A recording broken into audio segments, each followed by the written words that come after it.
Okay.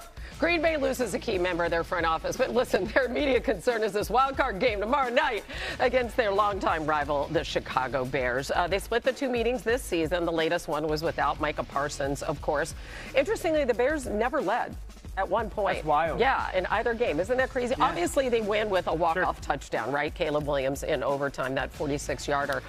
Chicago, though, if you're really breaking this down, they've been better than Green Bay in the red zone and really down the stretch in those meetings. But that was Chicago's MO all season long. And this is just in new on NFL Live. Packers wide receiver Dontavian Wicks has been downgraded to out. Yeah.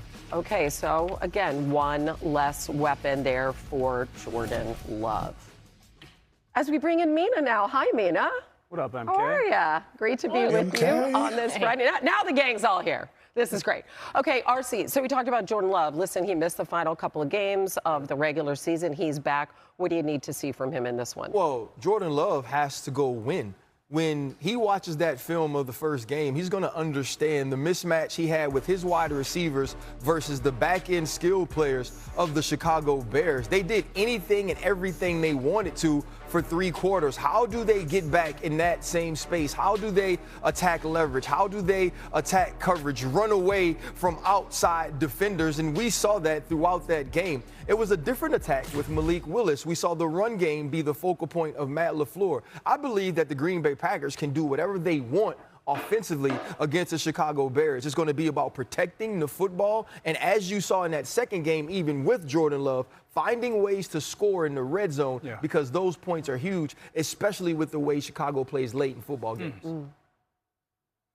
Yeah, I'm going to be quick. I know we got to let the GM build this team and Dan Orlovsky. Listen, RC, this is going to be early pressures, all right? I believe Dennis Allen, the defensive coordinator for Chicago, has to get some favorable down the distance on third down. Green Bay leads the league in yardage on third down, and I'm sure that leads to a bunch of conversions, but also getting them in the third and long situations gives you that ability, like the Chicago Bears defense has been doing all season, of creating those turnovers. So it's going to be interesting to see first and second down if there's some early pressure to try to get these guys behind the sticks and force Jordan Love into a mistake. I think what's so tricky, though, Marcus, for Dennis Allen is this Bears defense doesn't get pressure, right? Yeah. And the first time they played, he blitzed them. Ryan alluded to this, played man coverage, and Jordan Love absolutely shredded it when he was blitzed. He went 8 for 11 for 126 yards and 2 touchdowns. So the second time around, before Love got hurt, Dennis Allen completely changed it up, played way more zone coverage, didn't blitz, and Jordan Love shredded that because his pass rush doesn't get home. Something I would try if I was him, emphasis on try, is I would try to simulate pressure. Green Bay does this more than Chicago. Love is a very aggressive thrower of the football against the blitz. So if you can make him think pressure is coming and then maybe drop some bodies into coverage, you have a better chance of coming away with one, which is really the only way the Bears defense has success. But it is an uphill battle because this defensive line has not been giving quarterbacks much trouble. Yeah, we've talked about Marcus. By the way, 28 seconds, fastest segment you've ever had, big dog. So I'm proud of you. We're obviously heading into the playoffs, being our best. I almost raised my middle finger on this show. I almost just raised my middle finger on this show, boy.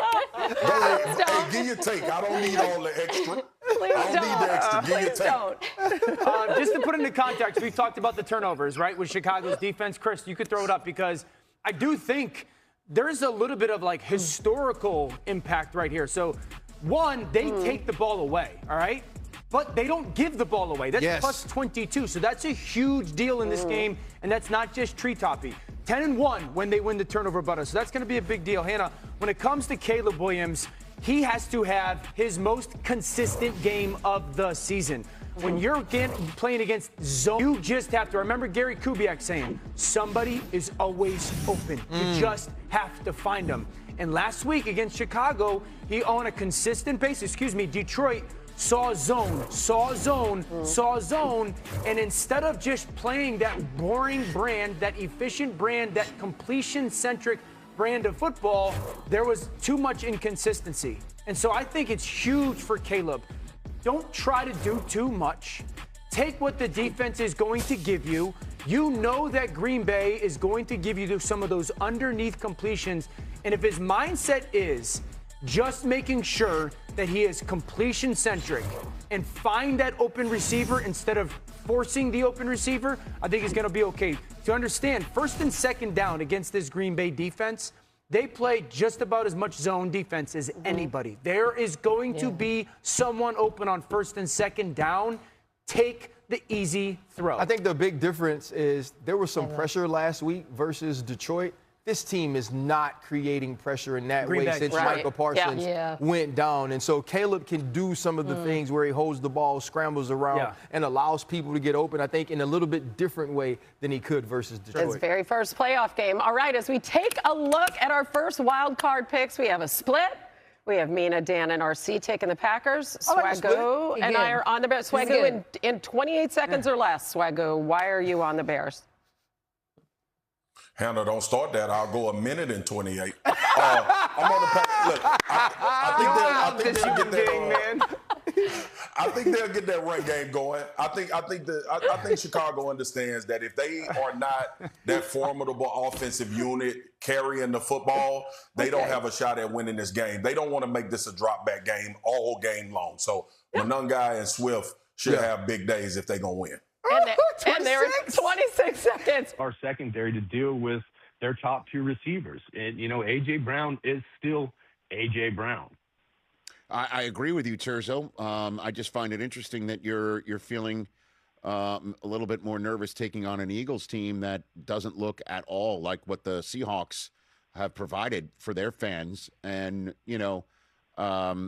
I understand it's an outlier for the Niners to score 3 points. I'm sure Seahawks fans would respond that maybe the Niners have not seen a defense like this Seattle team in all the years of the Shanahan era, and that's how good Seattle is. And I'm not going to disagree with you at all that defense is top tier in this league. I will agree with Ash and Kutcher. It's always scary whenever you have to see a division rival in the playoffs because that rubber match is the toughest thing. So if we get to the point, if we get past the Eagles, that we have to play either the Rams or the Seahawks, it's going to be difficult. And I'm just focused on this week because I can't look past it, right? Yep. Thanks for the call, Terzo. Good luck to your team. We'll chat next week. Just a quick thought here before we get to what's more likely, and then Dennis Leary. 844-204-RICH, number to dial. This is now the time for the Philadelphia Eagles. To choke? Well, I know that's what a Cowboy fan would say, but this is it. Because, from this chair, I've been telling Eagles fans to relax when they were going through their midseason swoon, or even when they were, beating Green Bay, but not up. They weren't beating up teams. But I was telling everybody in Philadelphia to relax. And the reason why I was telling them to relax, despite their, mid to late season swoon, is because I saw the Raiders on their schedule, and then I saw 2 games against Washington wrapped around a Bills game that turned out to be a measuring stick that the Eagles beat the Bills up with in one half and then held on for dear life in the second half in order to win that game. And I was telling them to relax, saying, listen, this is not like 2023 where you start 10-1 and then you have to go on the road in the playoffs and then you'll be one and done in Tampa. This is going to be something where you're going to win the division. You're going to have a home game, and that's going to happen. So relax. But now's the time I will look to Philadelphia Eagles fans and say, the relaxing's over. Because now comes the time where you have to show up and show out.